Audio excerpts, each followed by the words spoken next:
now. Right now. No. Shh.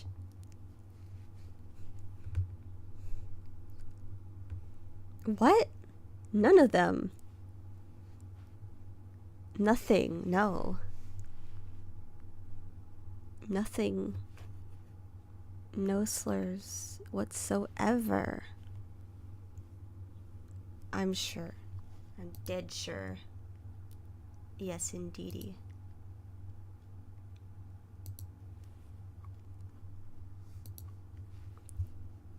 Okay, one moment. Yep. I've literally never actually seen that meme. I've only heard you repeat it. Yeah.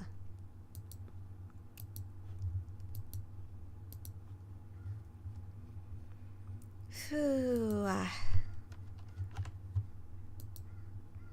Okay, let me turn the lights on in my room. Hello, YouTube.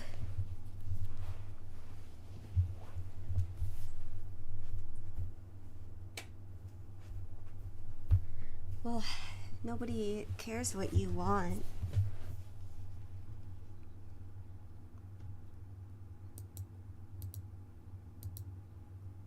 Yeah. Yeah. 'Cause it didn't work. Right.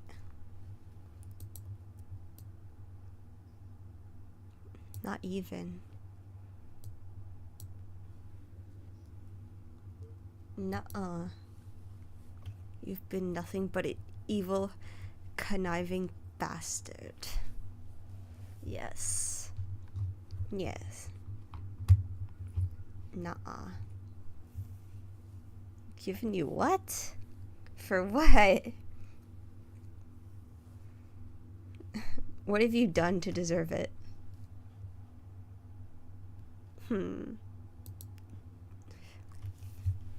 You live only off of my... Oh shit, no, that's the wrong effing button again.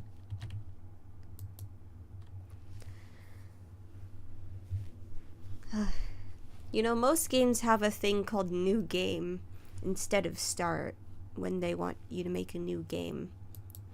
It's usually new game and load, so...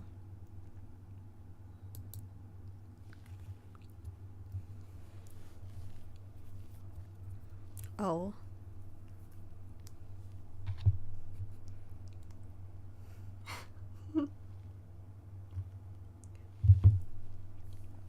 I mean, yeah. Okay. Let's see. What even happened? I don't know. Oh, I guess he was sick and not going to school? I forgot, but anyways. Oh shit. What just happened?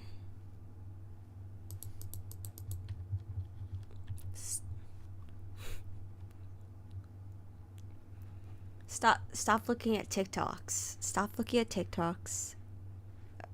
Stop looking at Reddit. Stop. I can make my way to my desk. Last time I wrote a elementary school. On the off chance that something bad happened, the police could use my diary as a lead. So I should only write down the facts. How should I start? I jotted down my thoughts as they came. I, Keiichi Maibara, am in fear for my life. It made me laugh nervously. It was a line that showed up often in detective stories. I never even dreamed that I would be in the type of situation where I'd write it myself. Imagine his friends get this, though, like they find this. And it's just like, I fear for my life and I think Rona is gonna kill me. They're like, Keiichi, what is this? I do not know why they are after my life. Rena and the others were suspicious, but I had no proof. That's why I couldn't write anything more. I laughed wryly at myself for writing mystery. Would the police be able to get the hint from reading this enigmatic passage? I could only pray that they would. What I prayed for the most, though, was that this journal never needed to play its part. Here I laughed nervously. That's what I said.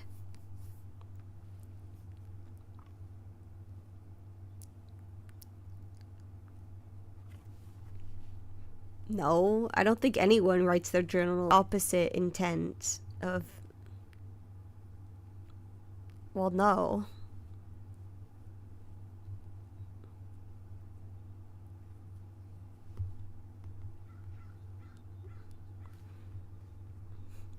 I mean, I guess if you already have stalkers, but...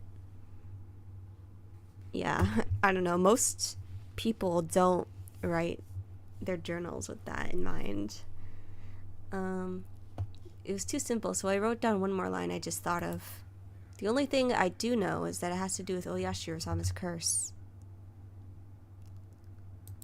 Hold on. Okay. Ugh. I'm lagging. No. It's very weird. Okay,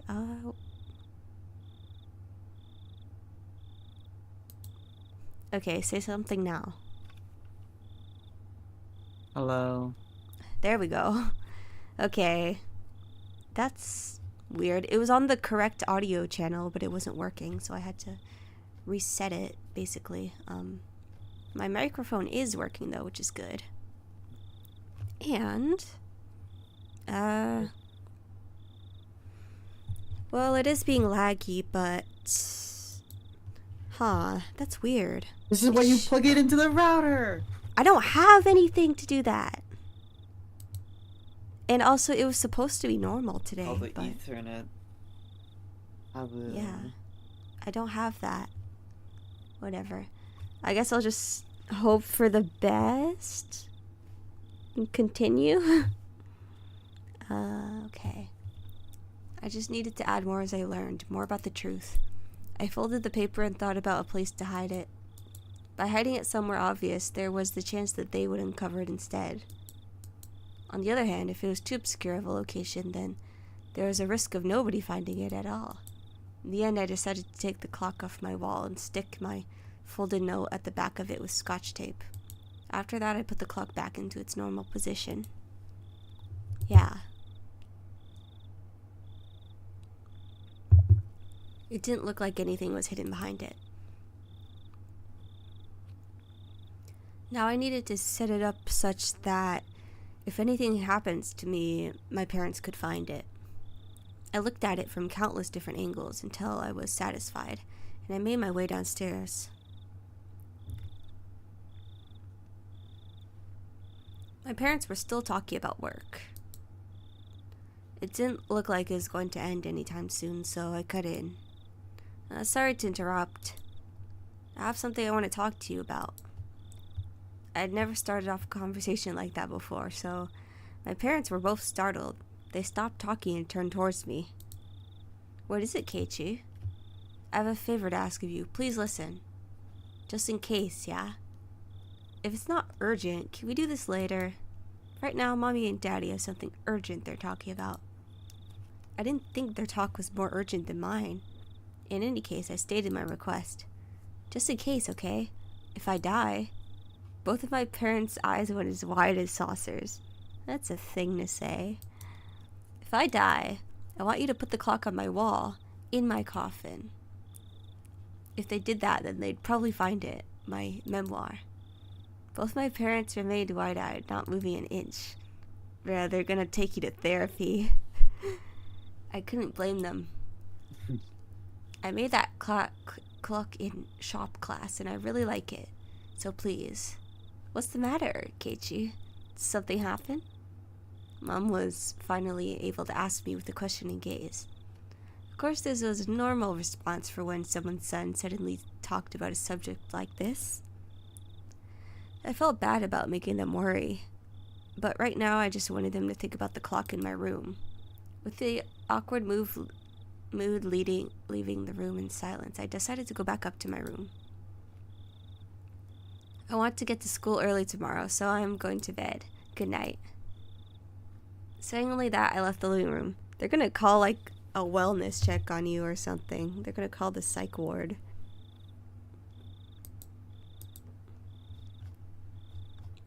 Okay. Should I quickly... Let me quickly turn on and off the Wi-Fi.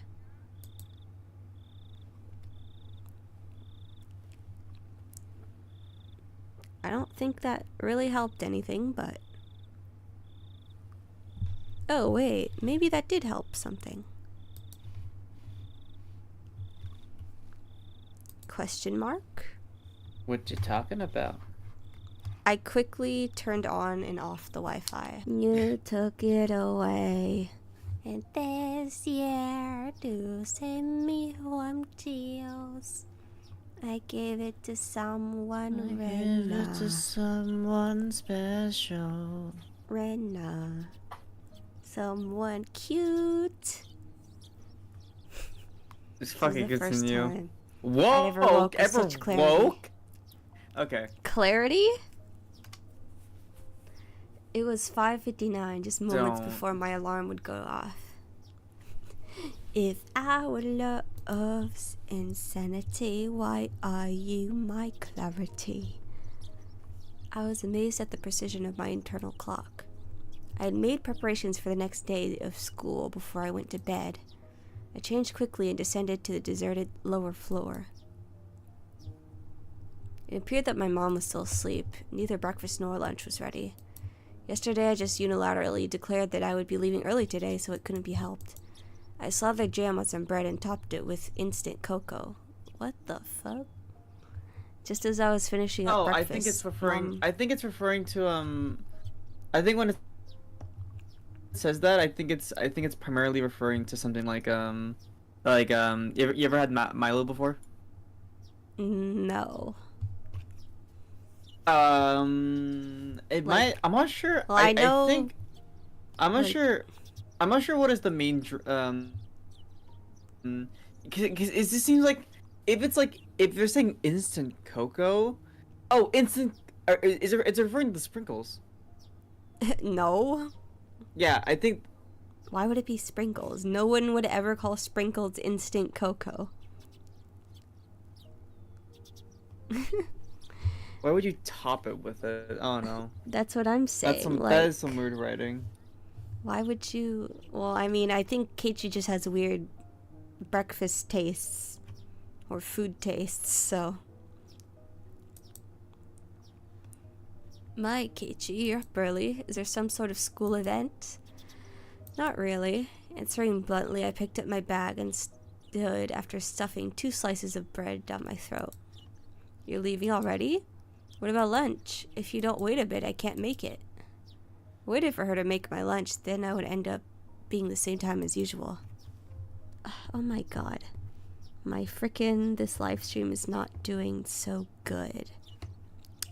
Okay, I'm gonna not use my iPad right now and to look at chat. Just let me know if anybody chats, okay? Yeah, I have 2 monitors. Okay, epic. I always have my second monitor dedicated to chat. Epic. It's how I've been doing it this for all our streams. Splendid. I just use my iPad for chat, but since the Wi-Fi is being bad, I won't. Wi-Pad? Would you like to say that again? The Wi-Fi is being bad. The Wi-Pad. Your mama.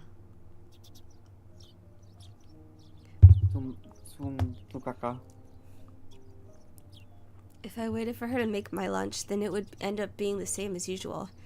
If I did that, it would raise the chances of me running into Rena and Mion on the way. Yes, from today onwards, I was going to go to school alone. I'll be fine for today. What will you do for lunch? I'll slip out and buy some bread or something at the store.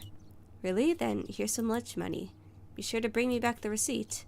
I took the 1,000-yen bill from Mom. Brenda's gonna come over there going...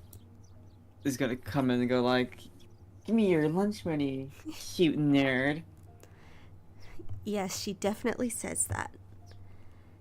It's pretty early. Is Rena-chan up as this early as well? No, just me. Did you tell Rena-chan that you're leaving early? I have no reason to tell her every little detail now, do I? Finding it difficult to answer the onslaught of questions, I made an annoyed face. Tell Rena that I went ahead when she comes. Hey, Keiichi, wait. It's not that I didn't trust my parents. I just couldn't rely on them. I hated them. They couldn't help me. I could only hope that they didn't get involved. It was safer that way. My mom's annoying voice was cut off by the slam of the door. For the first time since I moved here, I headed down the road to school alone.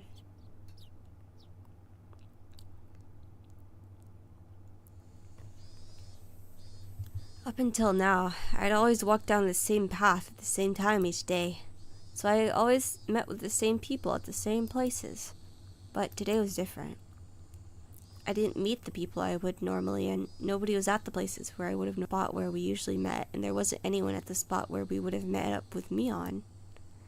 The length of the trees' shadows, the morning air, and the brightness of the sun, it was a completely different type of morning from what I was used to. Without a doubt, it felt strange. It left me with the impression that I had destroyed the illusion Hinamizawa had set up for me before it had enough time to prepare all the props needed to deceive me. My, Keiichi-kun, you're so early today. Is everybody meeting early this morning? The person who called out to me was someone we always passed by as they were taking a walk along the edge of the fields. Their name was, I forgot. Of course, this wasn't the spot where we usually passed each other. I woke up early today, so I thought it would be good to change of pace. Huh? The image shifts. It's like 4 Mions. They were all Mion the whole time. Like, evil That's story. all. Trying to get scared. The fuck you guy called me on.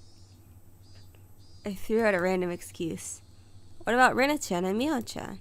Are you by yourself today? Well, yeah. I was being asked the same type of questions my mom was asking. So I'd answered them in the same uninteresting, vague manner. It wasn't funny being asked where Rena was each time I passed by someone. Maybe it was to be expected. It was because for so long we were always together so amicably. Even I felt that if I let my guard down, we could still be friends. Stop it, Keiichi. Don't think about it anymore. You spent all day yesterday thinking about how dangerous it was to go soft, didn't you? Beep beep. A car horn blared from out of nowhere. Even though I was walking, lost in thought, that horn was way too close. Keiichi gets hit by a car. Oh, The good mechanical ending. behemoth barreled at me from behind, catching me completely off guard. By the time I turned around, the van's hulking chassis was almost on top of me. I had seen plenty of cars veer to the opposite shoulder to avoid pedestrians, but this car was doing the opposite. Felt like there was somebody on the opposite shoulder, and the van was swerving in my direction to avoid them. That blissfully ignorant train of thought delayed me from realizing something much, much more important. I'm getting hit by a car. The large mass was hurtling right at me. Was it going to hit me? Yes, please. The inside of my head instantly flooded with a painfully cold liquid. That moment, the scene before me, no, time itself had frozen. Holy the shit! silence Am of that I frozen moment. Keiichi? I compared the van so close that I had no way to dodge it, and my body, the upper half, twisted awkwardly in order to look behind me. There was no way I could dive out of the way in my position. If I lost focus now, this moment would unpause, and I'd probably be plowed over, caught in this ceiling pose, but bend my upper body over towards the paddy by the side of the road. If I bent far enough, I'd get away with just being hit by the side view mirror.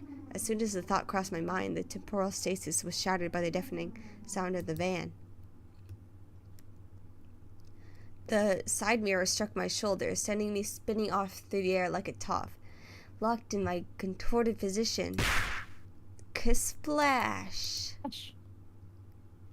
Sent tumbling through the air, I crashed into the muddy paddy by the side of the road. My entire body was soiled and drenched, but the choice I had made in an instant was unmistakably for the best. I was covered in mud, but when the alternative was being hit by the car, it was the closest I could be to being unscathed.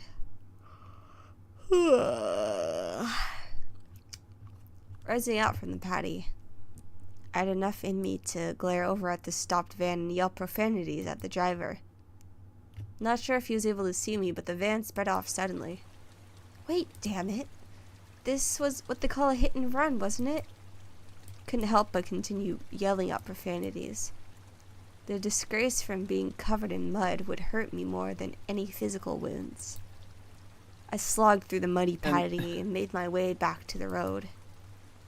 Then Rena came out of the window and started bleh. It was me driving the car. This is a crime, goddammit. A high color and weird cat thing. Fuck you. Who said that? Who said This that? is a crime. God damn it. Hello, Andy. Yeah, don't pay attention to the weird cat thing. Fuck you both. I'm gonna kill you guys. You guys suck. No, you won't. Shit, I'll You're track right. you down and sue you. If I go looking for a van, I'm sure I'll find it in this little village. Damn brat. I'll sue. So gaki. The path I was on had rice paddies on either side, and it became so narrow that one car could barely fit through. It wasn't a place you could tear full speed down in a car, let alone pass by pedestrians. Not only was it a narrow road, but the car just now was closer to my side of the road than the other when it went past me. Even as I cursed, I was desperately trying to suppress the dark cloud rolling up within me. This wasn't just a hit and run. That car just now was trying to run me over, wasn't it? Thinking back, I did feel like there had been a car creeping up on me slowly for a while. That's right. As soon as I'd parted ways with that person taking a walk, I had a feeling the whole time. Maybe he's delusional. Silly catchy. I think you're just a. You know what? It's not that he's a man. If it had wanted to pass me, then it had no shortage of chances. Wait. Normally, I would have felt suspicious and turned around sooner. Meow, meow, meow. But I was lost in thought and now was kicking myself for not realizing it was there sooner. Then, when the path became narrow and there was nowhere else in sight, he floored it. If I had hesitated for even a moment, the result would have been no laughing matter. As the adrenaline rush from nearly being run over subsided, and the realization of just how terrifying the preceding events were sunk in, there was no doubt about it. That van was intentionally trying to hit me. A cold, vicious sweat seeped from my scalp and slid down my back before dribbling off. I struggled to avoid falling into a panic. There was still the possibility that this was really just an accident. Calm down, Keiichi. But also don't be so naive, Keiichi. Being that lax will get you killed next time. You need to always be on your toes. Don't give them any openings. If my enemy was really out to kill me, then next time they would use a more reliable method. If that time came and I was acting like I was now, being covered in mud was the price I had paid for my own naivety. Covered in mud, but without injury. Not even a sprain. I guess this is what you would call the silver lining. I began walking again, this time cautiously. I wouldn't even show a hint of carelessness. I had suspected only Rena and the others up till now.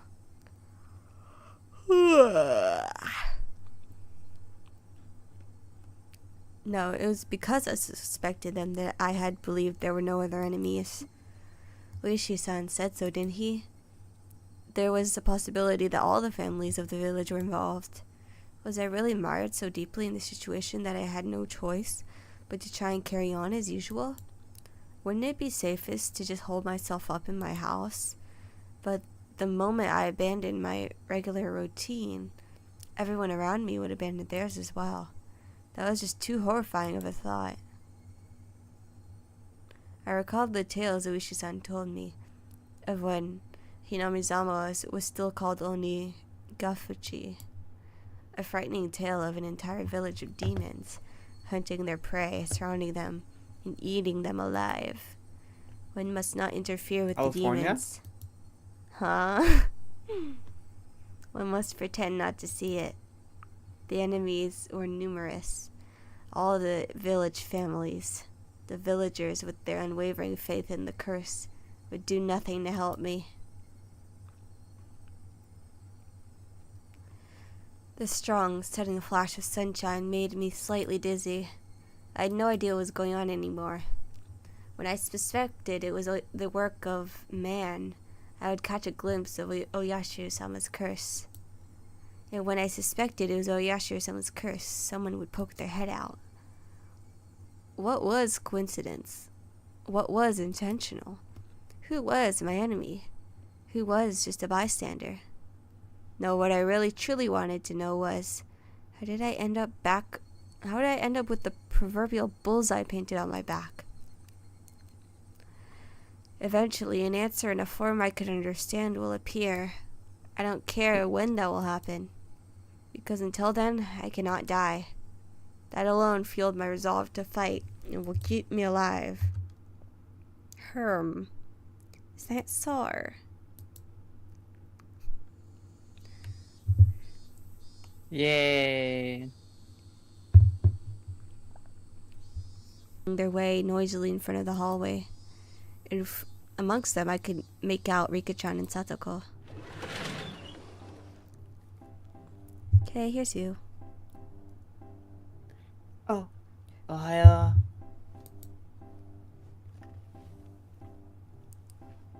My, you're quite early this morning, Kei-chan. Kei-san? Kei-san? Kusoge! I nonchalantly hid the bat I was holding behind my back. The bat also. Yeah, that's not suspicious at all. Oops. Which was your outfit? You're covered in mud. Yeah, I had a little incident. I'm gonna change now, so cut me some slack. That said, I began taking off my clothes. Satoko began to blush just as I expected her to. What? Why are you changing in the middle of the hallway? What are you doing? What the fuck? Changing in front of a lady. Have you no tact at all? I would think that a lady staring at someone who is changing would be the one lacking in tact. There's no changing room for the boys, so just deal with it. Go to the bathroom or something, man. Is there none for? I should at least start out with some warm-ups. I doubt anyone would think I was doing something out of the ordinary, which was the exact opposite of my actual mental state. I gripped the bat and swung lightly. The bat was by no means light. The weight would make it a reliable weapon when I needed it to be. Of course, I could only pray that the moment I needed to use this as a weapon would never come. Just carrying it around could deter attacks against me. At least that's what I hoped.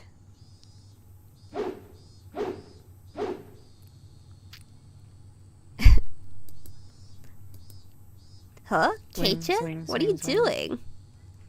Being bombarded with such hysterical voices, I jumped.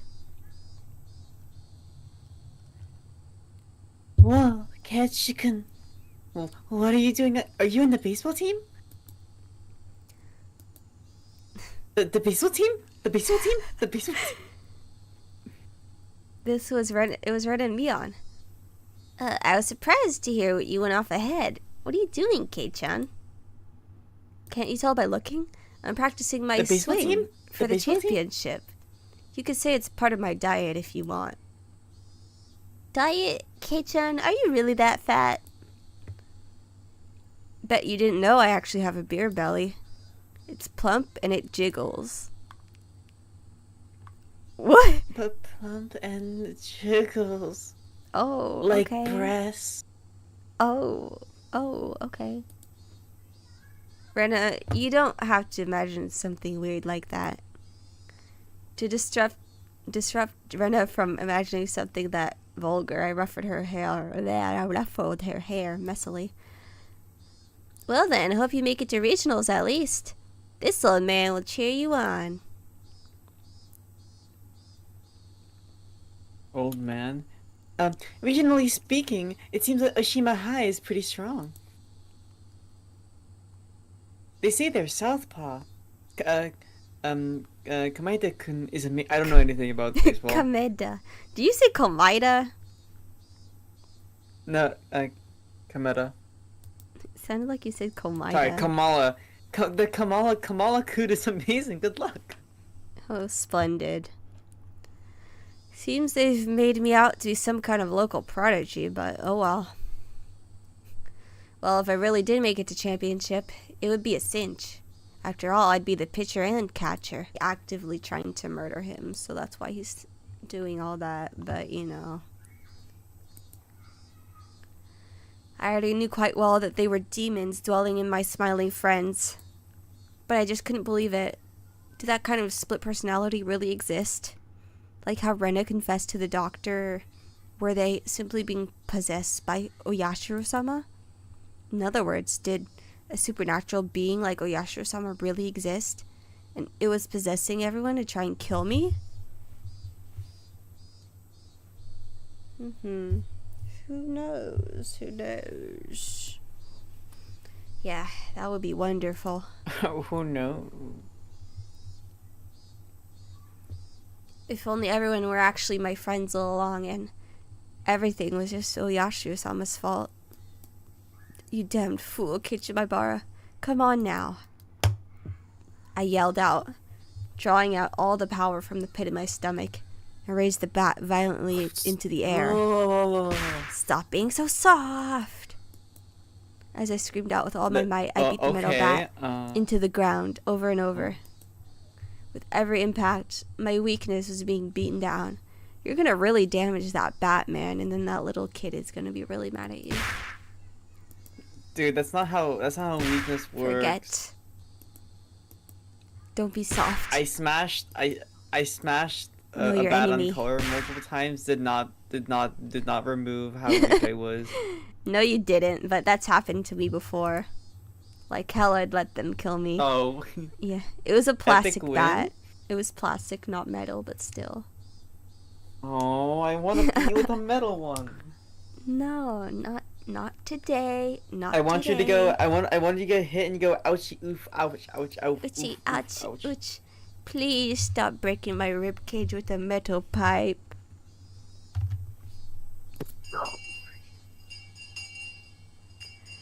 My shoulders heaving up and down from my ragged breathing.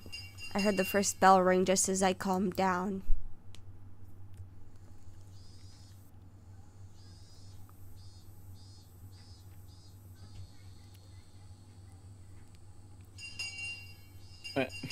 There's a huge delay. I gasped with a sudden realization. That was the final bell. Wait, what?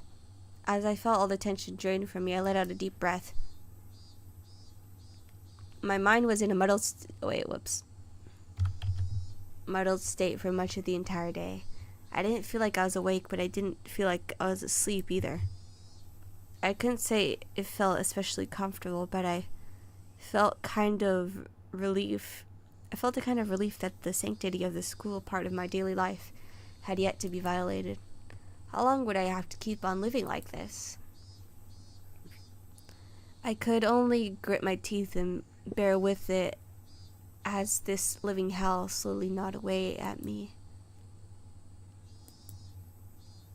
Ichiku, come on. Cat Also, Green hold on. is I need to playing do my. Limbus Company. I need to do my Excuse me? daily pools. I need to You do my can't daily wait. pools. I need to do my daily You pools. can't. I you can't can't wait I a can't second? wait. I need to gamble. I need to gamble. I need to I gamble. think you can wait. Come on. Come on. Excuse Just me? come on. No. You Yeah. literally have lines to read. Like, what the flip? I said that's why I said Keiichi-kun, come on. That's what I literally said. Oh my god, color. I That's was not doing my it, lines. though. It's club time. Club time. Just the blatant disrespect here. Wah. The sound of Rena's voice brought me back to my senses. Come on, Keiichi-san. Stop spacing out.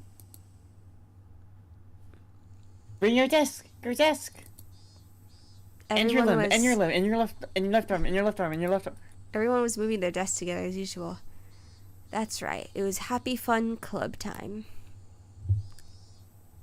But I had no intention to be happy fun. I had the intention to be happy dead inside.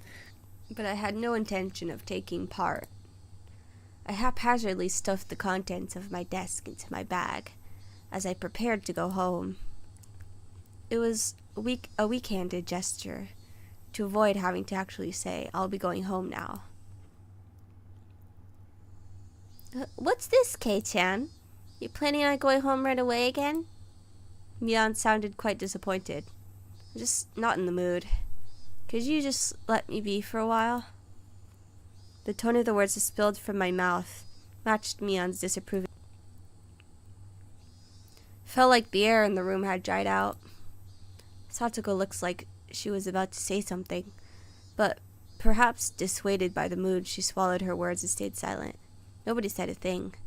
Took that to mean I could leave if I wanted, but the collective gaze of the four of them, like the tiny pins used to mount an insect in display, held me in place.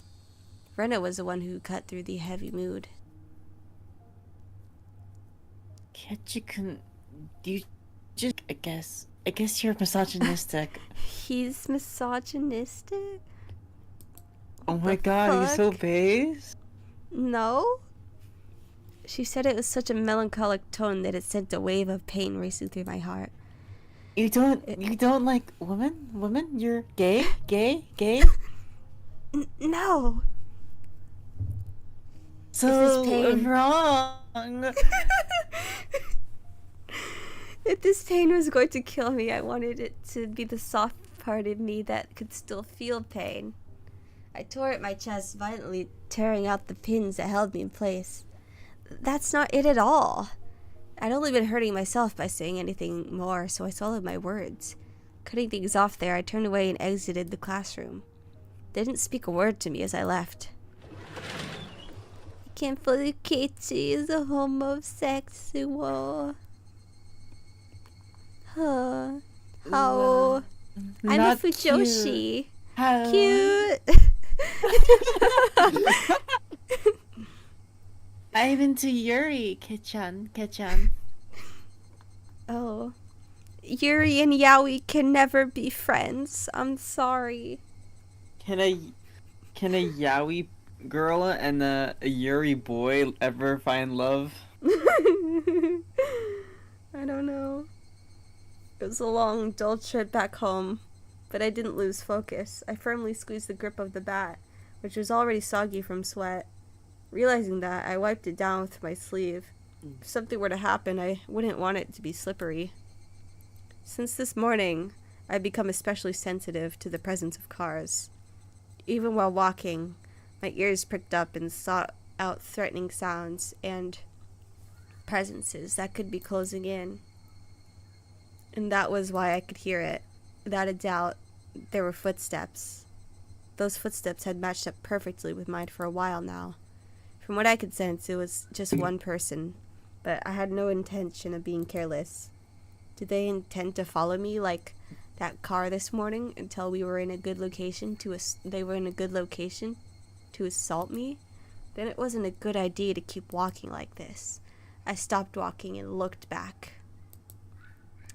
The wooded path, crowded with trees, responded with silence as if there was nobody there to begin with.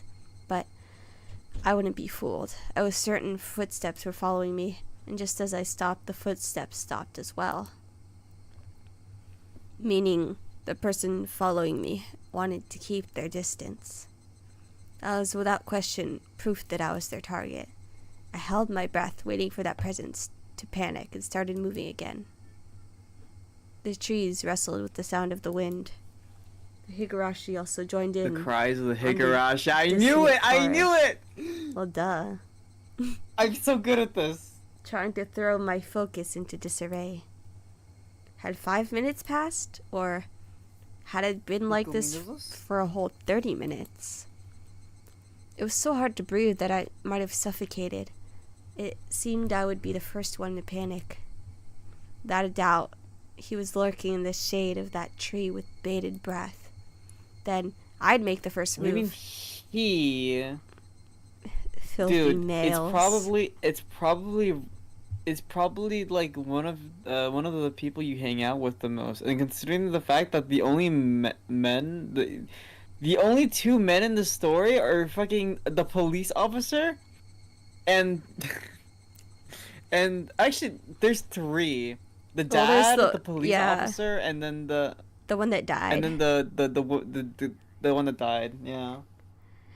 So likely yeah. it's one of the women. It's one of the girls. I fixed my grip on the bat. I raised it up to my shoulder, ready to swing it at any time. Well, Keiichi hates men, you see. Hey, Oh, I know you're there. With all my might, I screamed at whoever was hiding in the shade of the trees, but the presence in the shade didn't budge. Oh my god, he's losing it. Until the moment I found them, they had no intention of revealing themselves. I know already. I know you're there. I screamed out angrily at them again, but even still, they didn't move at all. Then I'll go over there myself. It's just a little old lady.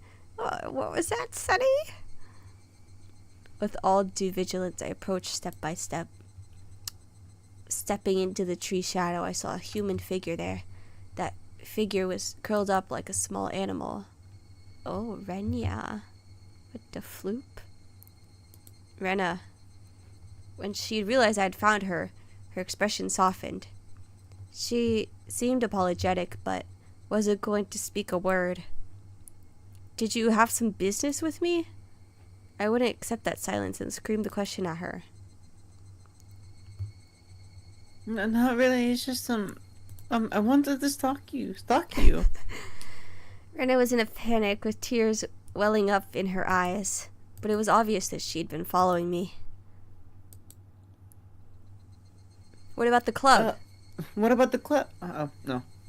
Since you're not, I'm not. That shouldn't matter. Don't mind me and just play. But I'm worried about you. Think about how I'd been acting up till now. It wasn't hard to imagine that my behavior could have been perceived as strange. So Rena was concerned. At a quick glance, that's how it would seem. How can you stay away from her, Keiichi? But she's like Rena-chan. She's so Rena. I She wasn't has going a to let my stutter. guard down that easily. Even if that was really the case, she still wouldn't have to do something like try to tail me. She should have called out to me when I was leaving and gone out right with me. But Rena didn't do that. She kept her distance Rena's from evil. me and matched my walking speed.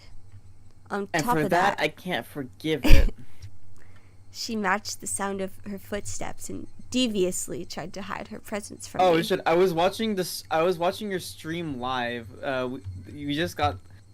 Probably should have not done that. What? No. What You know happened? how I have the chat open, right? No. The live stream was still playing when I was reading the chat. We're at the stream is at the section right at this section. The very start of the section. Yeah. The stream doesn't seem too Yeah, no. behind, actually, which is good. It isn't. It isn't. Oh, nah. Okay.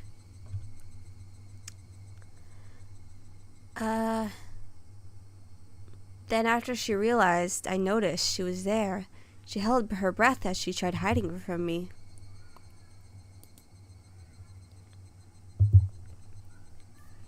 She wore a timid expression that would force one to take pity on her, but without a doubt, she was tailing me. Stop following me.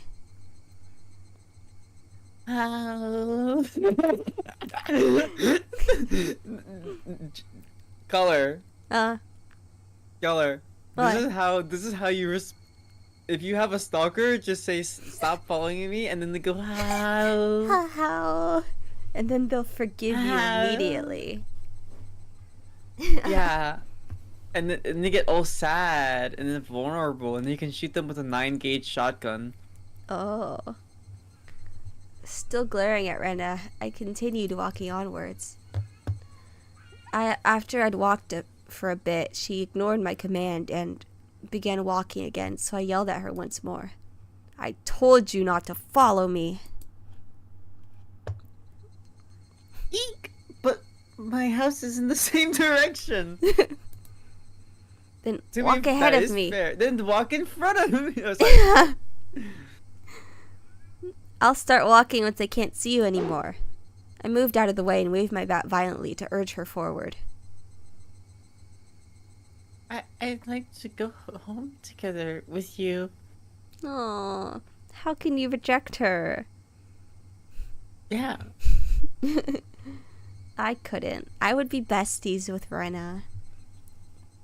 I don't even Kei-chan, care have you if she's heard like of- an evil murderer. I would help her evil Kei-chan, murder.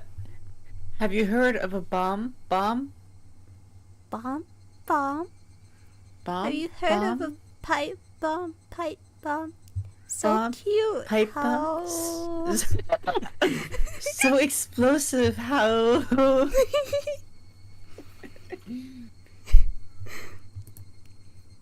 Making a pitiful expression, she meekly squeaked out the words in a voice that she knew would cut into my heart. It's cut into my heart. God, all women are the same. What the fuck? All they do is they go how and go so cute. Cat might be the most evil woman ever invented. What the fuck? It might be true. I'm not evil. I disagree. That agitated me to no end.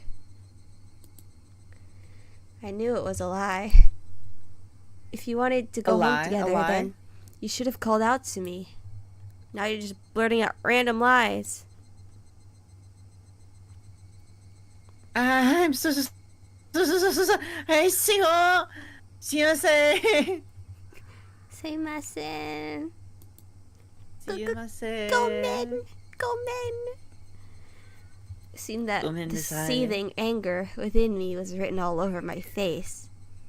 Even without me saying anything, Rena had understood what I was feeling inside.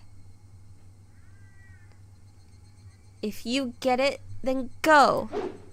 I swung the bat, urging her to walk again. Rena looked back and forth between me and the bat, started walking hesitantly, then stopped again. Go on then, hurry! This I'm is coming. This is so mean. So please stop with the bat. The bat. It's scary. Rena guarded herself while pointing at me holding the bat. She may have realized I wasn't planning on using this bat for baseball. I lowered the bat, but still guardedly opened the way for her. Go. There's no problem now, is there? There was nothing else she could protest. She passed by me timidly, as to not set me off. As I watched her pass by, she stopped completely after having barely moved at all. Hey, don't stop. Then a powerful gust blew past us, barraging my face with dust. The dust got in my eyes and clouded my vision. What, could she control wind? And then a car come. While rubbing my eyes with my right hand, I swung blindly with the bat with my right, protecting the small opening I had presented. But Rena didn't even try to attack during that opening. Attack me? No, she hadn't budged an inch. I could tell from the sound of her fluttering skirt in the wind. As her skirt settled, so did the silence. That moment, the voice inside of me immediately warned me of impending danger. 5 cars. I was 5 caught cars by is gonna hit surprise. him. The smell of the air had changed. Without me realizing it, the air around me suddenly felt like a calamity was about to befall me. It was like the air had suddenly become invisible, concrete, like Rena and I were locked in this space. Rena didn't move an inch. Also, unable to move, I stared at her back.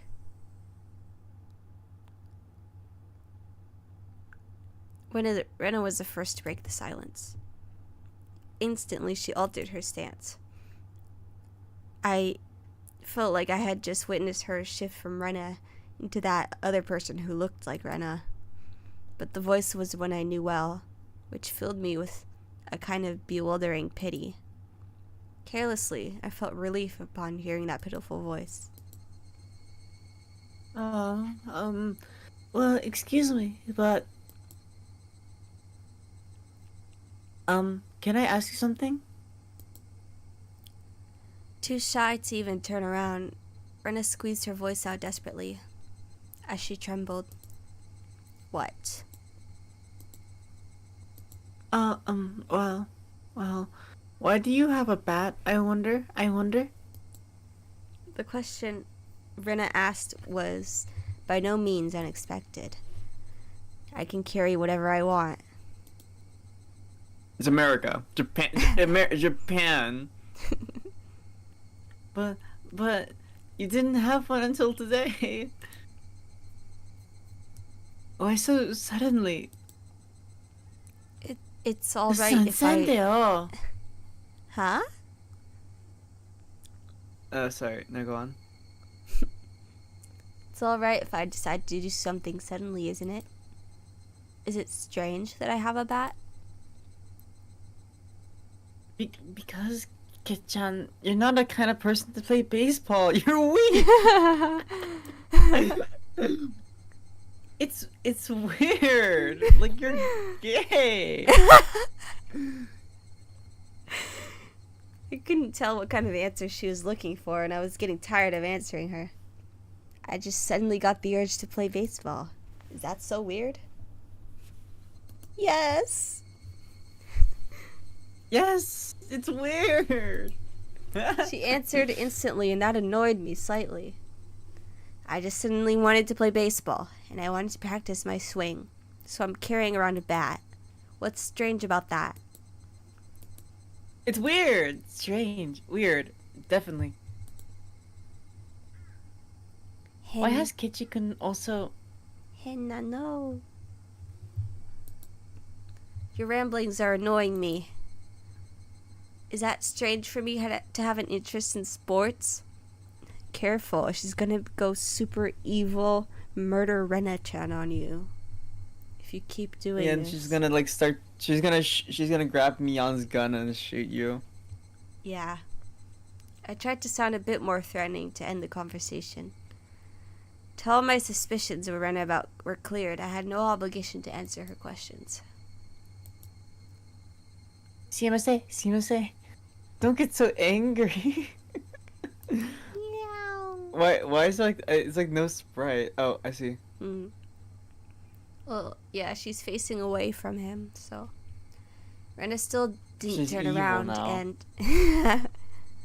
spat out words of apology one after the next. There's just one last thing. Tell me one last thing. I don't feel like talking anymore. Hurry up and go. I yelled loudly at her, causing her to flinch like she had been struck. Seeing her in such a pathetic state caused my heart to ache sorely. Even though she was afraid, she stubbornly kept herself from moving. Before I was able to threaten her again, Rena asked her final question. Why is that bat the same too? Huh? What does she mean that bat was the same? Oh, I had no idea what she was talking about. like the person who Oh. sat in the seat last year, used the same Maybe. bat. Interesting. What are you saying? Oh. I mean, why is even the bat the same? I don't understand what you mean at all. Say it clearly. Even still, Rena didn't turn around. After inhaling deeply, she screamed. I mean, why is the bat even the same as Satoshi-kun? Huh, even that. Imagine Satoshi was just like a copy, an exact copy of him, like the same personality, Yeah, same it's like everything. same smell, same yeah, Yeah. same taste. Same mannerisms. Same gender.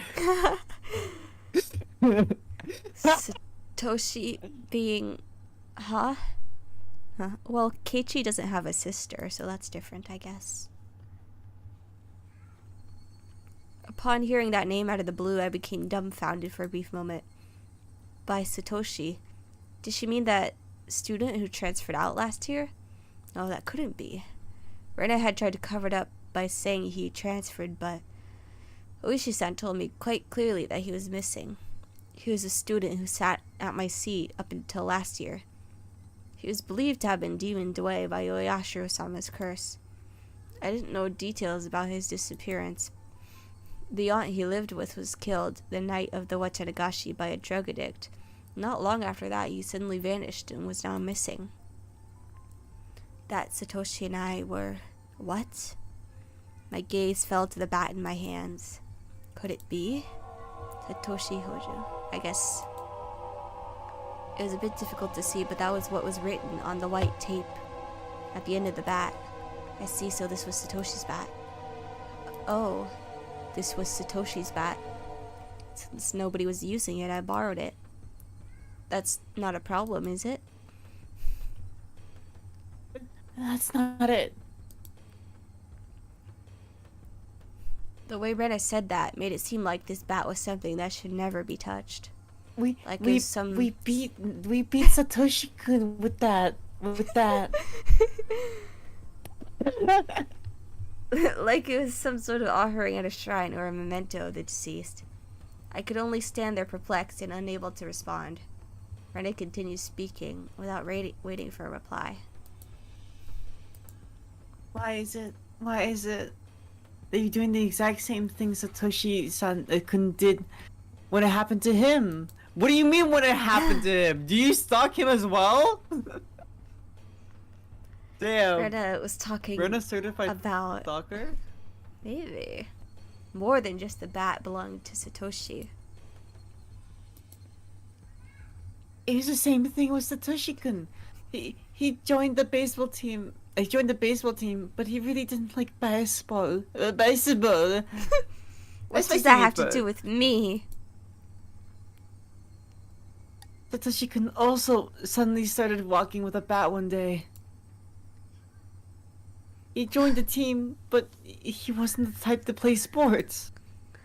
What about it? I closed Is he calling all these fucking men loser citizens? Yes. Closed my mouth before I could say that out loud. Listen carefully, Keiichi. Rena's trying to tell us something important.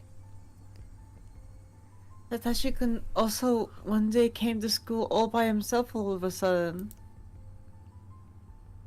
Just like Keiichi-kun.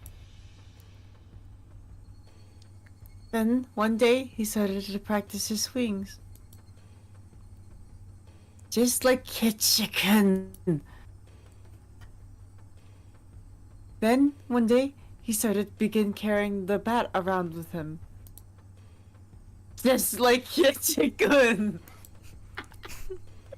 Then, one day, he suddenly... Yeah. Then one day he suddenly... What? Rena had swallowed her words. Rena's sudden silence brought a hush back to the surrounding area. It was then that I could finally digest the content of the entire conversation. She was saying my chain of actions was exactly the same as Satoshi's. What was the meaning of this? Up until now, I'd forgotten all about Satoshi. I'd never paid much thought to him in the first place. Not only that, I didn't even know anything of what he'd done. My actions today should have been my own creation. After all the planning I had done, but they had been the exact same as Satoshi's? Then Satoshi, no, more importantly, both Satoshi and I acted the same, then there was a really good possibility then what happened after would be the same. Rena, that day, what happened to Satoshi. Rena knew. She knew what became of Satoshi. Forget about what happened to a guy in the past. Rena knew what was going to happen to me. Answer me, Rena. Satoshi, what happened to him? With that, I grabbed Rena's shoulder violently and forcibly turned her around to face me. As I faced her, I felt a jolt travel through my entire body. I told you, Hitchikun. It was that person that I didn't know. At least it definitely wasn't the Ren of Yugu I'd been talking to up till now. The voice just now didn't have a trace of the trembling or emotion that it had before. The amount of regret I felt for turning her around so carelessly was unsurpassed.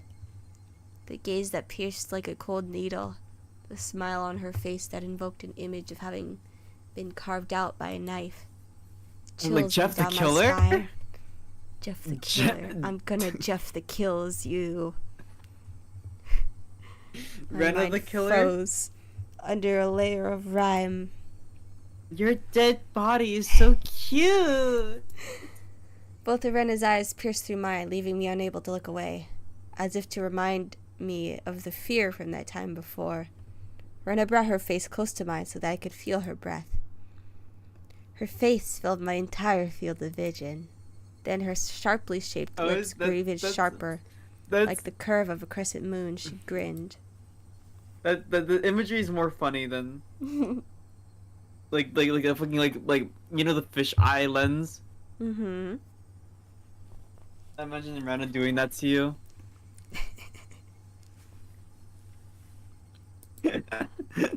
Go on.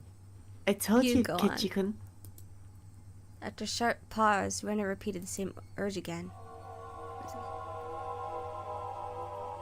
Tashikun, you see, transferred out. Transferred meaning what? What Rena meant must have been some new definition of transfer that I was previously not aware of. He My was throat and- queer, Satoshi-kun. Huh? My throat and lips dried up. I couldn't even acknowledge what I had just heard.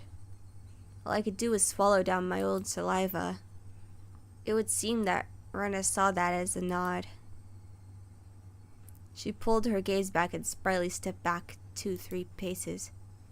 As she did, my legs gave out and I transferred to my knees pathetically. Rena and me on my knees underneath her emotionless smile. That had to be a very odd sight indeed. Seeing me in that pathetic state, she neither scoffed at me nor held out her hand. Toto wrote something in Meow. Japanese. Something tachi no hito wa hito something wa da da da da ne. Let me see. Your Japanese is the best.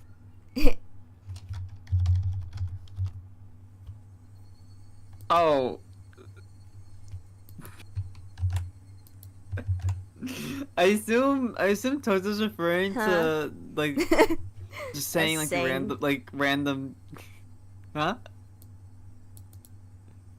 What do you say? What do you say, color? Just saying random phrases. Yeah. Nihongo. Arigato. Arigatou gozaimasu. Nihongo muzukashii na. Me when I say me when I say bonjour at a Mexican restaurant. What?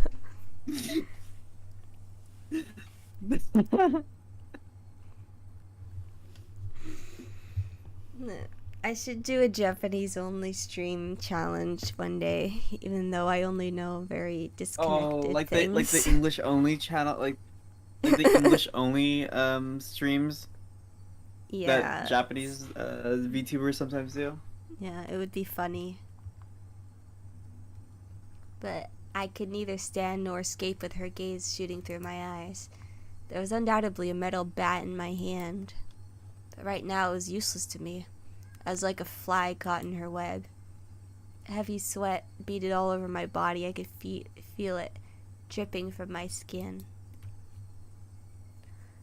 But wait. But you right? won't, will you? Ichigan? Anna finally released me from that cage of time after what felt like an eternity. Her question was missing something important and was incredibly vague. Once again, I swallowed hard, urging her on. To what? What does she not want me to do? Transfer? That's it? I will Okay. not, do not transfer, KP.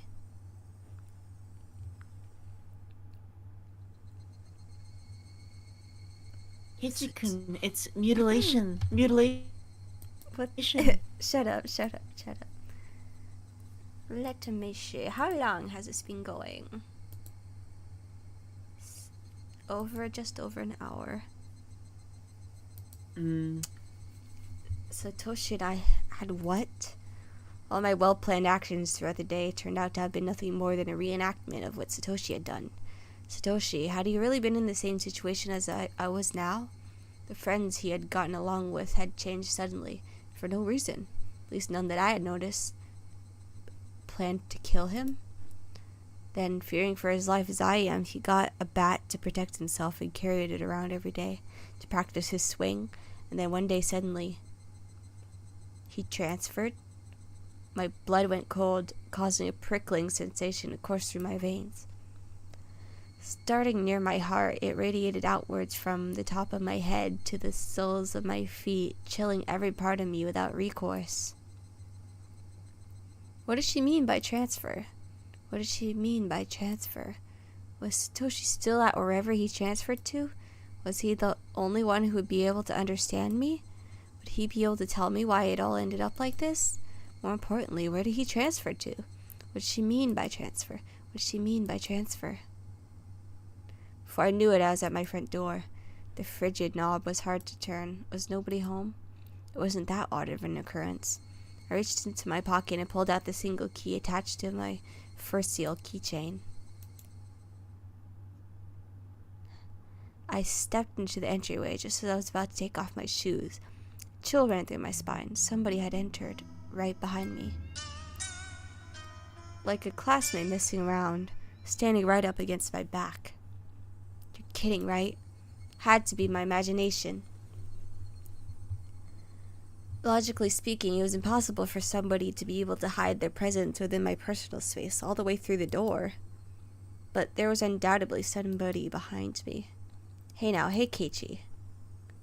How do you know they're there, I know. even though they're behind you? 'Cause I could hear the sound of flowing hair. There's no other reason I would hear that sound. That was the presence, because I could hear the Unless sound of them blinking. unless they grew like a whole you got like hair down to his shoulders. No. Keiichi, my bar, there's no way you could hear that. It was mostly instinct than anything else that was warning me of the presence. Common sense was telling me it was just my imagination. It was just my imagination. There was nobody behind me. I began to erase the mental image of an eerie figure standing behind me. But at the same time, I asked myself, if there Just was turn nobody, around. what was I feeling as an uncomfortable sensation crawled up my spine? Actually, wouldn't it be better if there was somebody there? If there's nobody, then you turned around. Would you be able to accept that? I'd be able to answer all those questions just by looking behind me, but I didn't have enough courage to even do that simple task. Alright, I could try speaking to them. The person behind me might answer me. It's a random thought. I didn't care how I went about it, just so long as I didn't have to turn around. If I had calmed down and thought about it, I would have known that wouldn't have solved anything. Who is it? Dareka. I spoke in such a hoarse, broken voice that I couldn't believe it was my own. I almost felt them contemplating their response. I felt it. There's no way I should be able to do that. Calm down, Kichi. It's all in your head. That time I was certain I heard it, as if hesitantly trying to answer my inquiry. I was certain I could hear the sound of somebody inhaling. I heard it. I heard it. I heard it clearly. It was a girl. A young girl. I didn't know who, but a tiny speck of courage in me, however reckless it was, inspired a primal yet fitting solution to this current predicament. A scream. What the hell? All the force in my body released from my lungs and through my throat, ceasing all thought processes in my head, suppressing all my thoughts and emotions. I began to collapse like a house of cards, somebody managing to twist my body to look back as I did so. Imagine it's just like a random child and you're like screaming at the top of your lungs at them. Like, what the hell? It was definitely there. Right there. Somebody was there. Until the moment I turned around, until I brought the area behind me into my field of vision, they were definitely there, falling face up. My eyes traced the remnants of the presence suspended in empty space. They couldn't be. They were invisible. They looked like they weren't there, but they were actually still standing there. As I screamed, all the emotions I was holding back burst free in a violent wave. However, I was decidedly calm as my emotional dam collapsed. The turbulent wave of pent-up emotions was skillfully diverted into a torrent of aggression. The emotion was definitely required to extricate myself from the bizarre situation happening right in front of me. In my state of heightened lucidity, I entrusted my body to the fury. The middle bat held from my right hand as if drawn there by a magnet. Mid-level sweep would be the hardest attack to dodge. I remembered reading something like that from a book about swordsmanship or something. Rah! I brandished my will to fight. The afterimage of that amalgamation of metal flashed as it swung from my left to my right, beating against the entryway. Oh my gosh. The bat slammed into the right wall, the tip rebounding violently. Very calmly, I transferred the force of the rebound to a slight. Huh? The door of the shoe cupboard was split into pieces. Those two swings whiffed through empty space, but they seemed to have a great deal of psychological impact on the enemy. I could feel the panic emanating from that space. The attack wasn't the only thing required. I extracted the bat from the cupboard it was embedded in and screamed as I split my entire body around in a large arc. Me when I cause damage to my own property.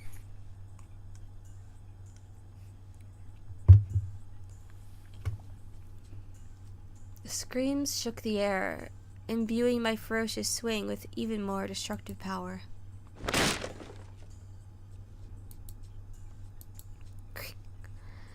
Without mercy or restraint, my violent strike with certainly fatal force behind it shattered the top of the cupboard.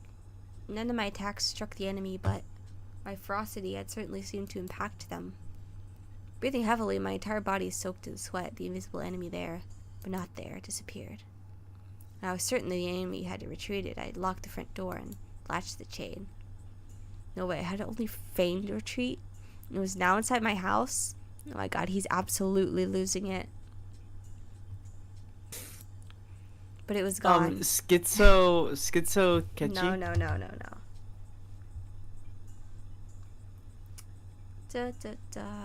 Un uno momento.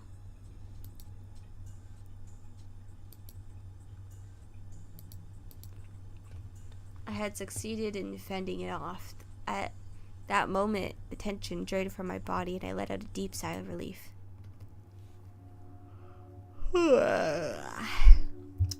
All of the emotions I've been holding back chaotically merged together and began to flood out.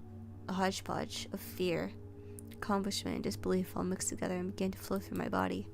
Unable to deal with each individual feeling, I beat them all back with the strongest exhaustion. Even in this moment, I remained composed. After checking that all the doors throughout the house were locked, I went up to my room on the second floor and closed the curtains. I straightened my back and tilted my head back a little. After clearing my mind of all my idle thoughts, I managed to calm down even more. What was that at the front door?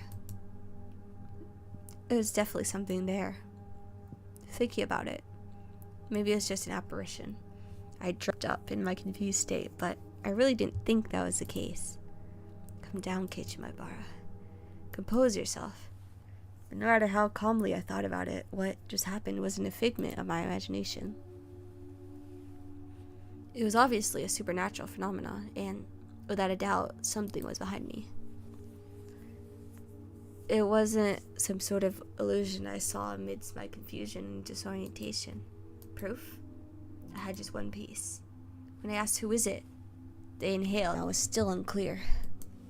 Either I'd been possessed by the supernatural phenomenon known as Yashiro-sama's curse, or this was a ruse by the villagers who believed in it and were imitating it. Either way, their motives were unclear. The roundabout way it had been done was also still a mystery. Even if it was perpetuated by humans, that would mean admitting that it was Rena and the rest of them doing it, but it would be solvable. Uishi-san and the rest of the police would surely arrest my enemy. But if it was a manifestation of a Yashiro-sama's curse, I wondered what would happen. Uishi-san very clearly declared that curses didn't exist. And at that time, those words were pretty dependable. But as things were now, with the rising possibility that the perpetrators were not human, he suddenly seemed quite unreliable. Huh? What if it was just like a Jehovah's Witness? Do they have Jehovah's Witnesses in the rural Japanese countryside? I don't know. But like, Maybe. what I was saying earlier, what if it was like literally like a random child or something just walking up? He's gonna be like, "Hello, do you want to buy my Girl Scout cookies?" And then Keiichi just like starts screaming and swinging a bat everywhere. Oucher, give him the Girl Scouts. If I told Uishi-san that this was the work of a Yashiro-sama's curse, what would happen? I couldn't imagine his reaction, but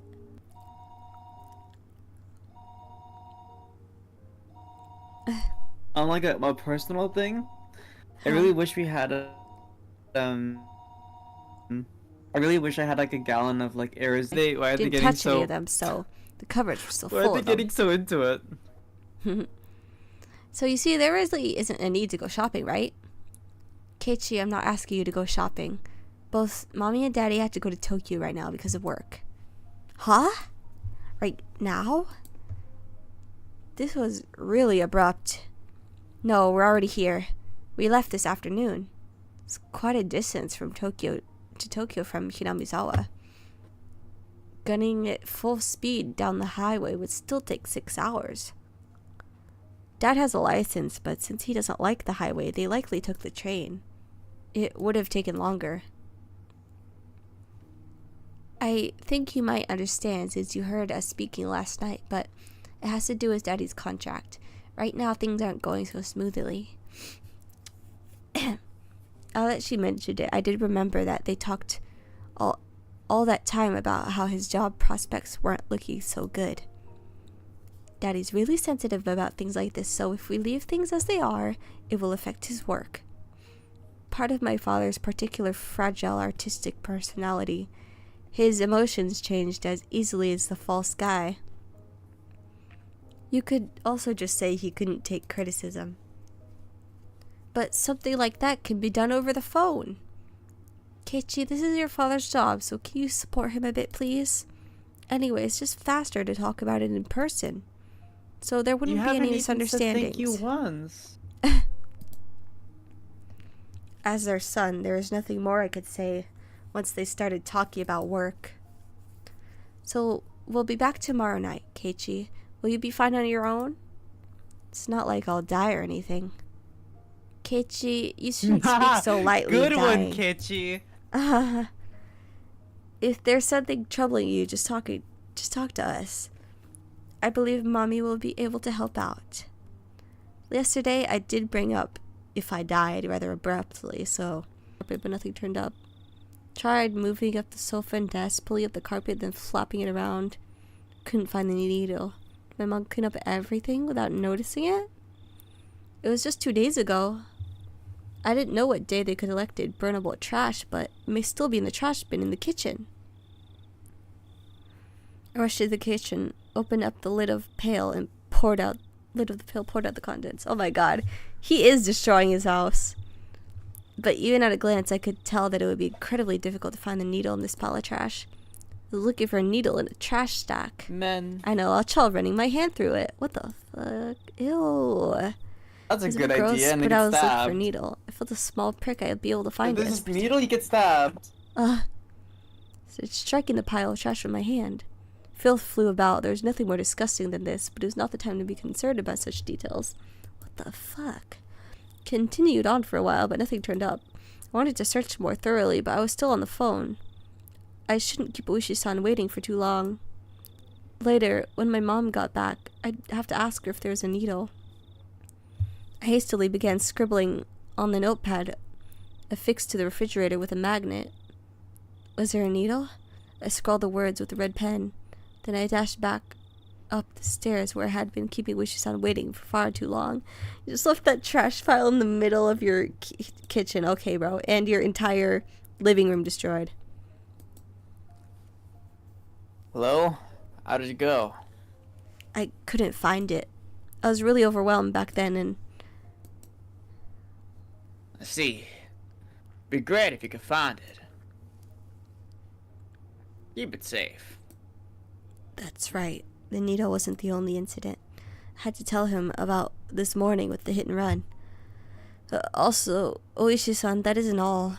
Actually, this morning, that van was definitely aiming for me. I could see that without question due to the circumstances at the time. Did you see the license plate? Oh, wait.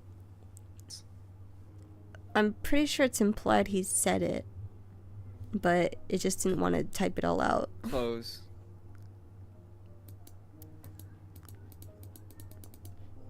Okay. Did you see the license plate? I can search it from here.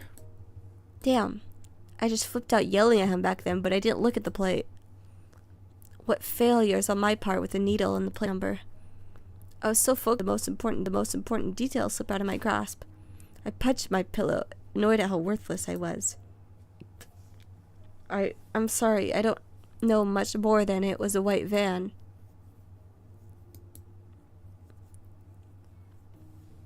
Nothing to fret about, Bar-san. Anyone could have been shaken after being hit. I guess all of this really isn't a coincidence, is it? Oishi-san started to hem and haw over the other end. I could imagine him folding his arms. Also, Rena's acting strange. How so? What Rena said on the way home today, asking why I was so much like Satoshi-kun. Now I can say it with confidence that Rena knew what happened to Satoshi. She knew that there was more to it than him just simply disappearing. Rena knows. She knows something regarding what happened to Satoshi, the kid who was demoned away last year.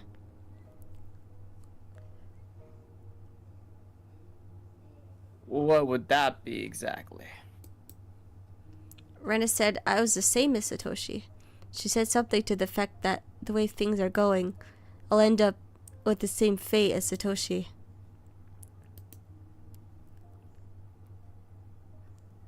Fate, you say? What kind of fate did she say would befall you? Transferring out, she said.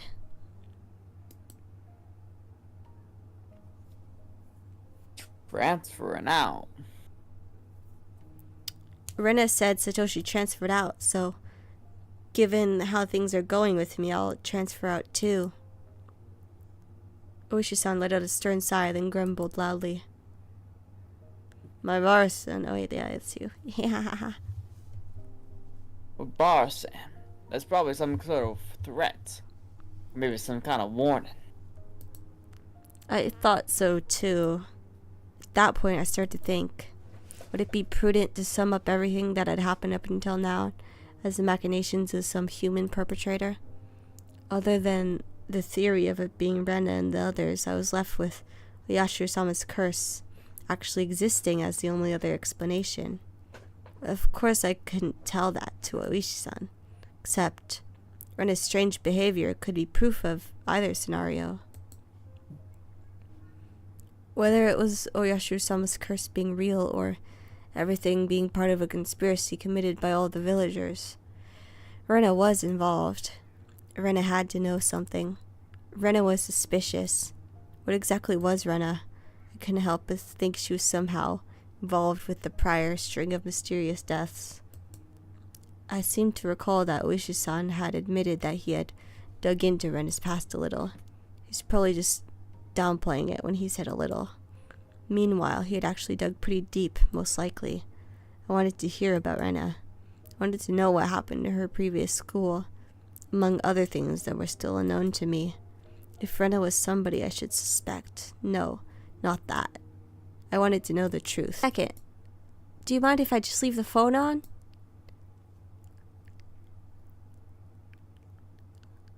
It's fine. I don't mind. I dropped the handset on my bed and dashed down the door. I needed to make up a good excuse to get them to leave. I thought they were gonna do like Huh? a horror game. I thought they were doing like a horror thing where like the doorbell will be spammed. Huh.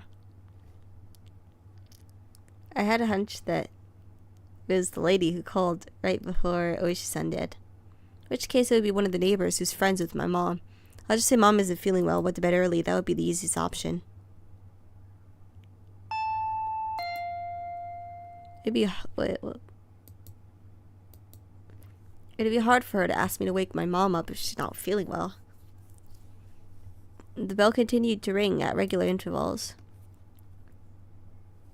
If someone didn't answer after you rang the bell so much, you'd normally give up and go home, wouldn't you? Without removing the chain, I opened the door slightly and peered out. No. It was true that speaking through a chain door wasn't the right way to talk to a classmate, but at my house, the chain has to be on at night. Don't worry about it. Then it can't be helped, I guess. And then she turns into like a werewolf. Werewolves would be an interesting plot twist.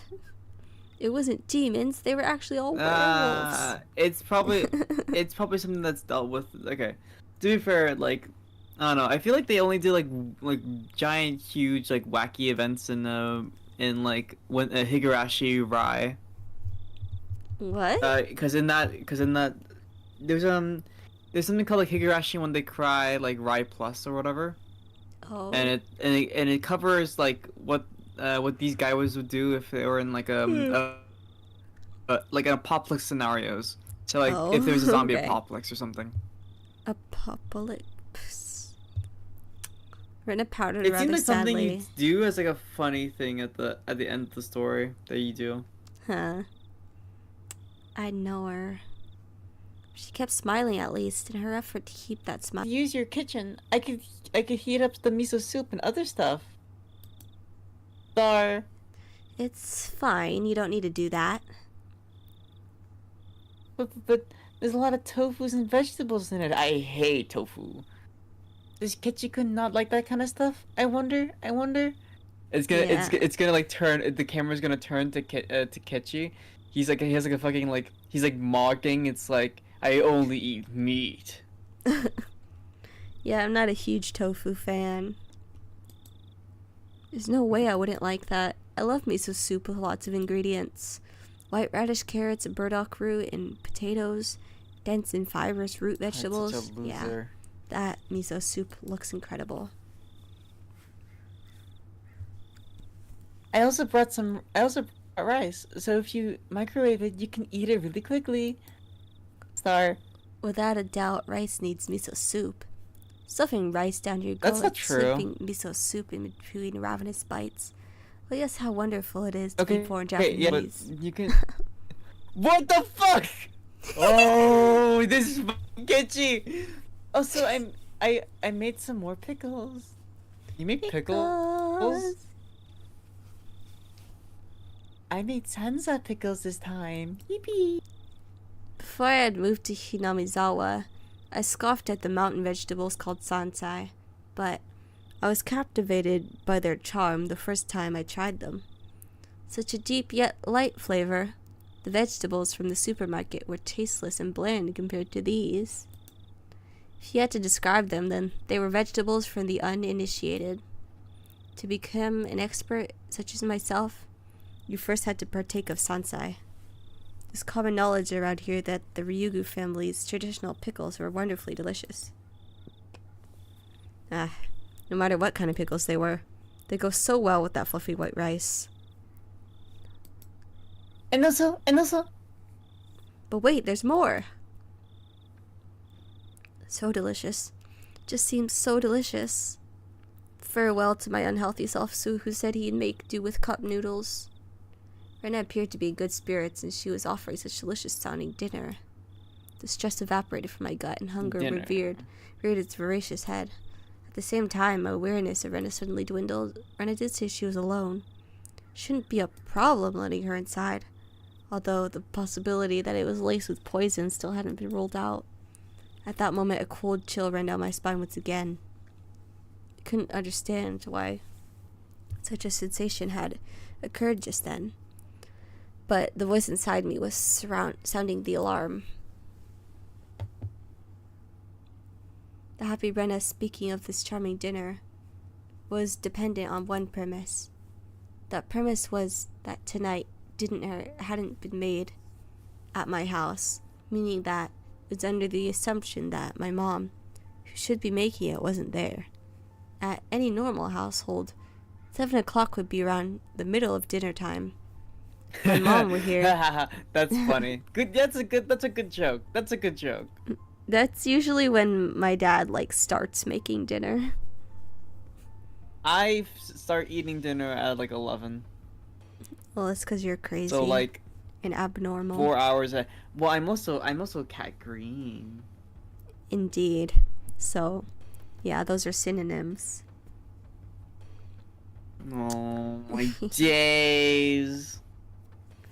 Oh my gaze. If my mom were here, we'd be eating dinner around this time as well.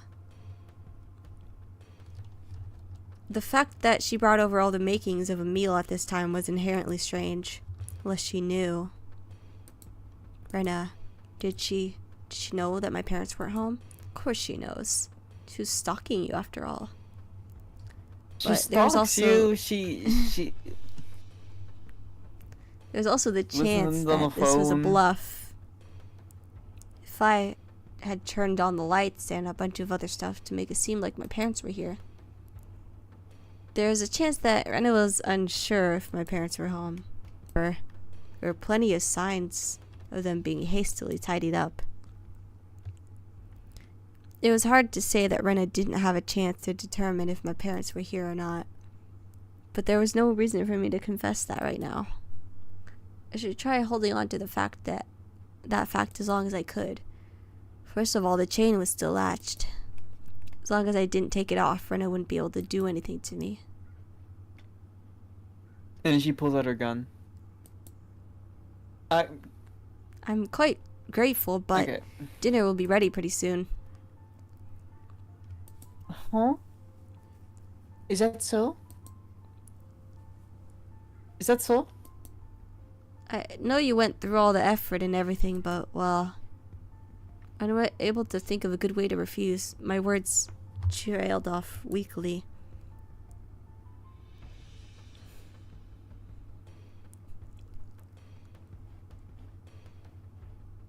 Oh, I thought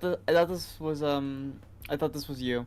Nar. But some of this could work as a side dish. I think. I didn't see the. I think. I'm sorry, we have more than enough already. My mom always makes quite a few sides, so... Huh? You have side dishes? With a smile that bordered on a cringe, I dodged her questions and apologized. I dodged her questions apologetically. but the feeling I tried to ignore began creeping up my back again. I spoke as if my mom was sitting down at dinner right now, but that didn't mesh well with what Rena was saying. Rena was talking as if she was aware of some obvious fact, and that I was aware of it as well. So Ketchikun can cook. What did you make, I wonder? No, well, it's not that Rena had assumed out of nowhere that I had made the dishes. No, not so much that I'd made them, but rather that my mom hadn't. Did you really make them? The side dishes? Did you, Ketchikun? It wasn't me who made them. My mom did. No, she's making them right now.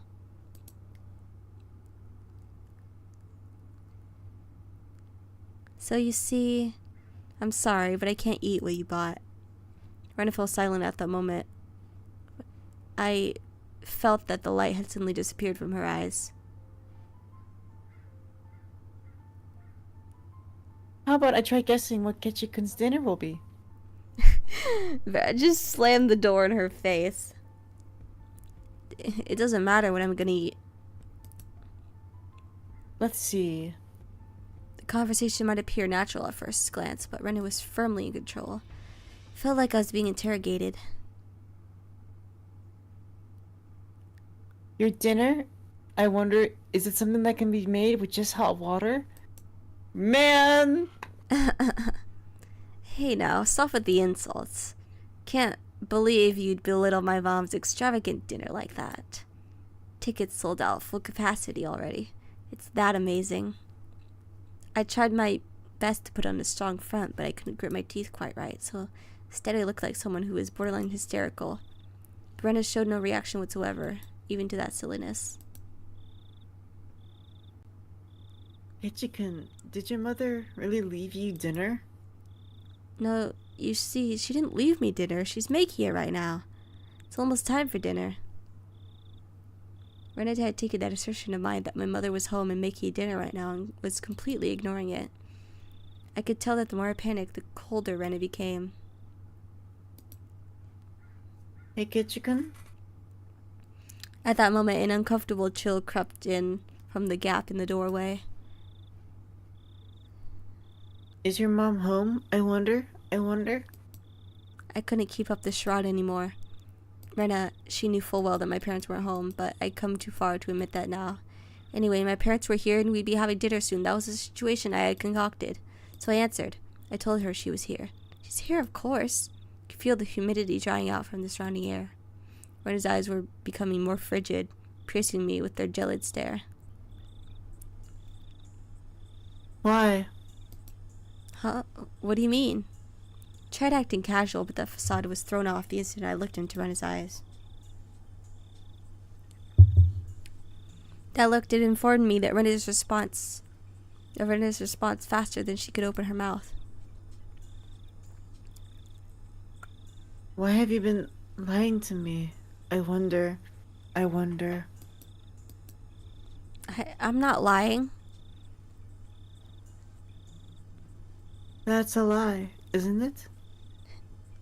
What if his parents told her where they were going in the afternoon? Because Rena would have come by and Keiichi was like, okay, just tell her that I'm going off ahead. I So what think- if they... I think the implication is that they have surveillance everywhere. Well, yeah, I guess, but also they could have told her. It's not a lie. Lies! Rena's outburst sent a jolt surging through my body. Rena and I were still separated by a few inches that slightly ajar, but still a chained door could afford. But despite that, I was still being cornered. My house, which I'd considered a safe haven until now, had become more like a dark alleyway where no one could save me.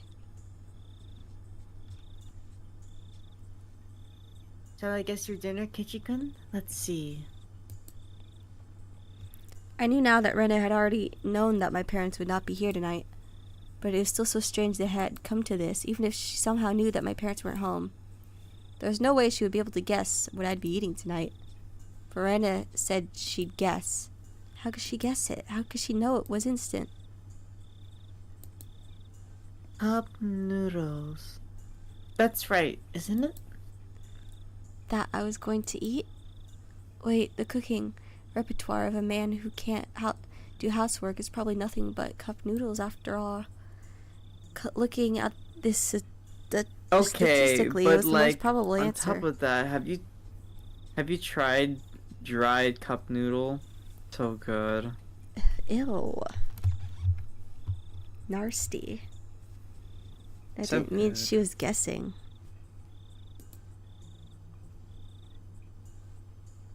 I don't think you'd be fooled with just noodles. I think having rice and stuff will definitely hit the spot. Calm down, Kichimabara. This was just a coincidence. Rena was just reading certain tells of mine. So the fact that she inferred what I was thinking alarmed me. But it wasn't as if she was actually reading my mind. If it was being read, then she was a demon. No, not a demon. Things like that. They couldn't possibly exist. Do you like them? Do you... Oh. Do you mean noodles? What? No! Please!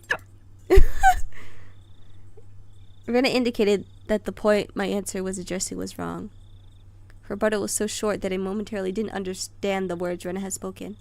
Sorry, Rena, what did you say just now? Huh? About what? Just now, you asked if there was something that I liked, didn't you? It wasn't long before I regretted how carelessly I pushed forward with that question. It was such a simple answer that that was why I wasn't able to comprehend it.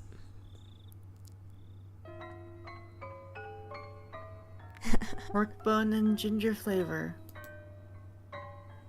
I wondered how I appeared in the moment. My mind went completely blank until the moment I was able to recover.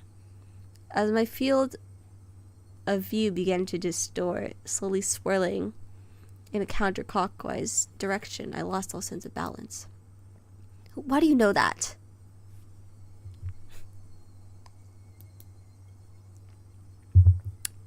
I didn't even deny it. That was the type of frenzied state I was in. How could Rena know even this?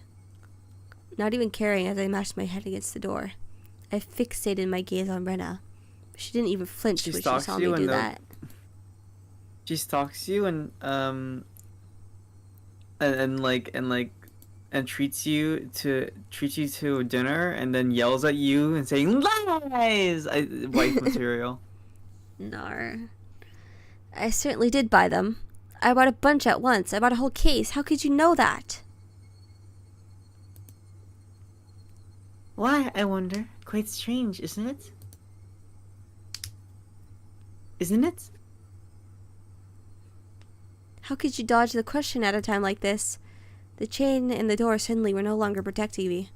How do you know? Why do you know? Answer me. You bought them at 7th Mart, didn't you?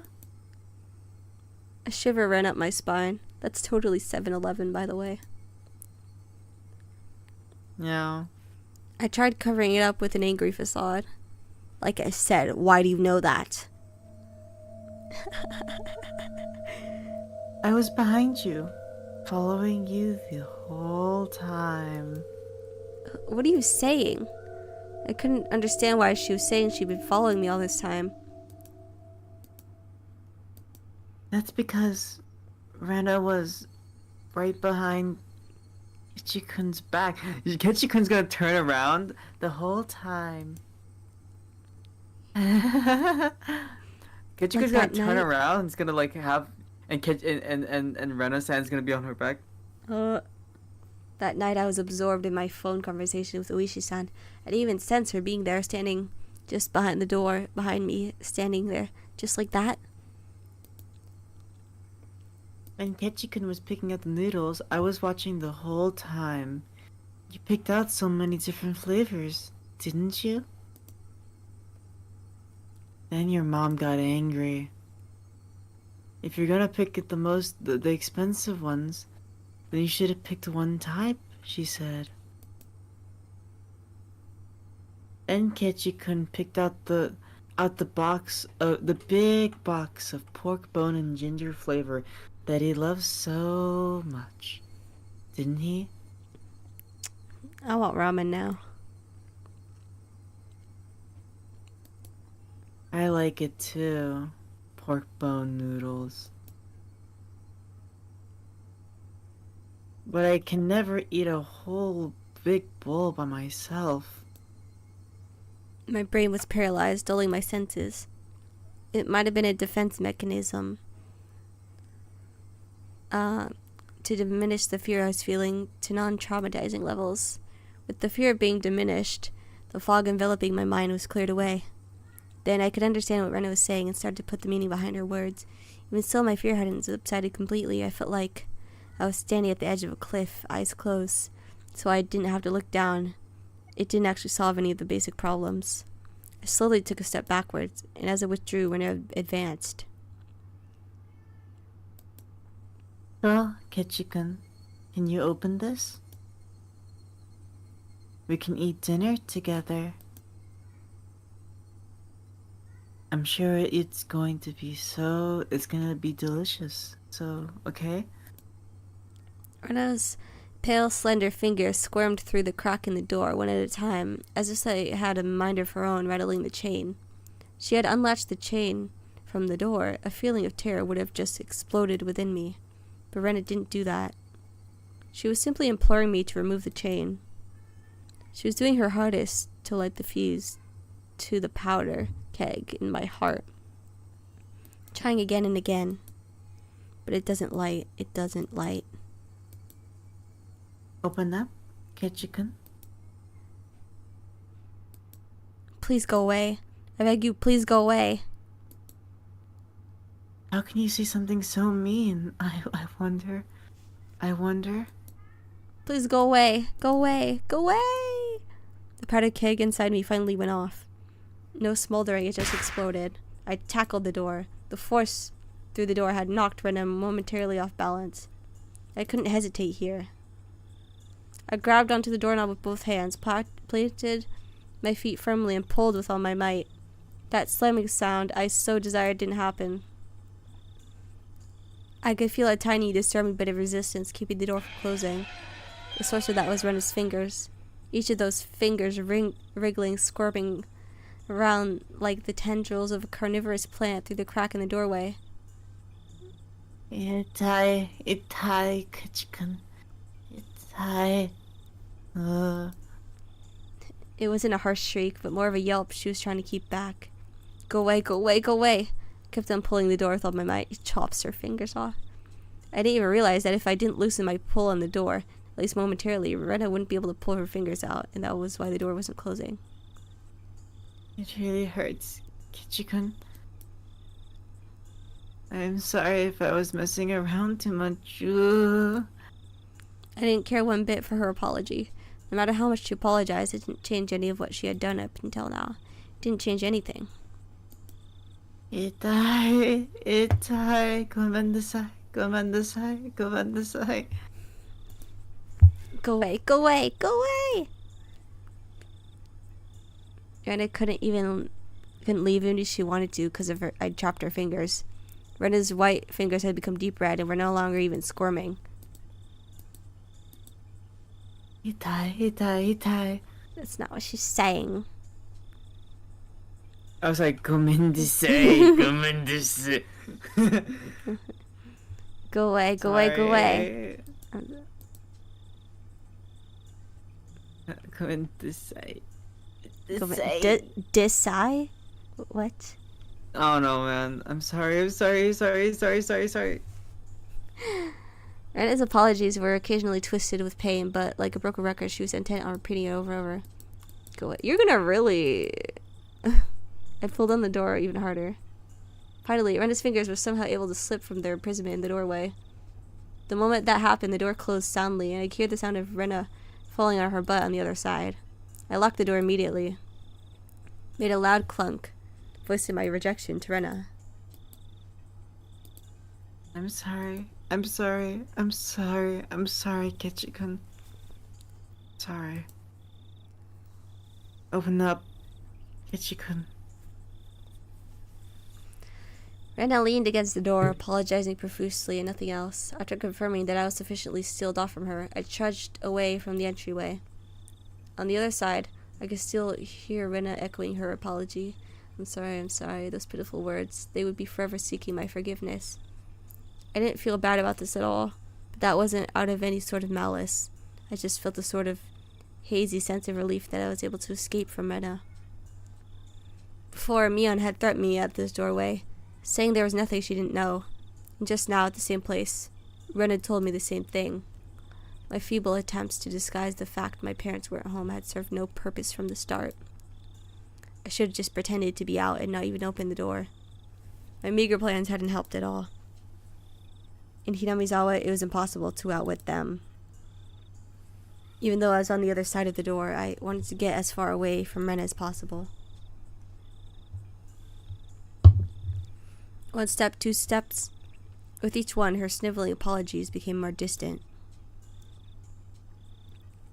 I sprinted up the stairs and dove into my room, as you would expect. I was finally no longer able to hear Rena repeating her endless apology.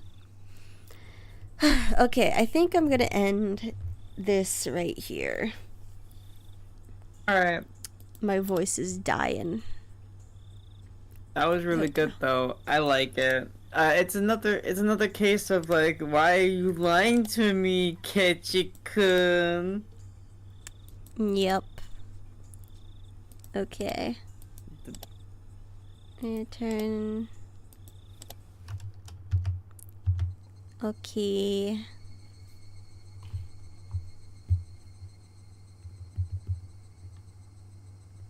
Meow meow meow meow meow meow meow meow meow meow meow meow. Meow meow meow meow meow meow meow Meow meow meow meow meow. meow meow meow meow meow. Well, thank you. Yes. I've been waiting for I've been waiting for this for so long, and honestly, it's so worth it. I'm gonna go grab another katsu. I'm just kidding. Wonderful. I'm not spending $60 back to back. Was it really $60? It was 27, dude. It was so Wow. it sucked. Well, that's Hey, kind it of was expected. it was. Oh yeah, no. Obviously, it's expensive. I could probably go grab some like panko breadcrumbs and make it myself. Probably. But yeah. Any final message? I really like it. I like this is funky story. She just I gets like more Higurashi. murderous every time, and it's great to see, honestly. I would like miso. I don't think I have dashi right now. I have to go check. Wah, Wah. wah, wah, wah, wah. Okay. Wah. Okay, bye Good. bye. Bye. Oh, whoops, she's about to say something. Oh well. One moment.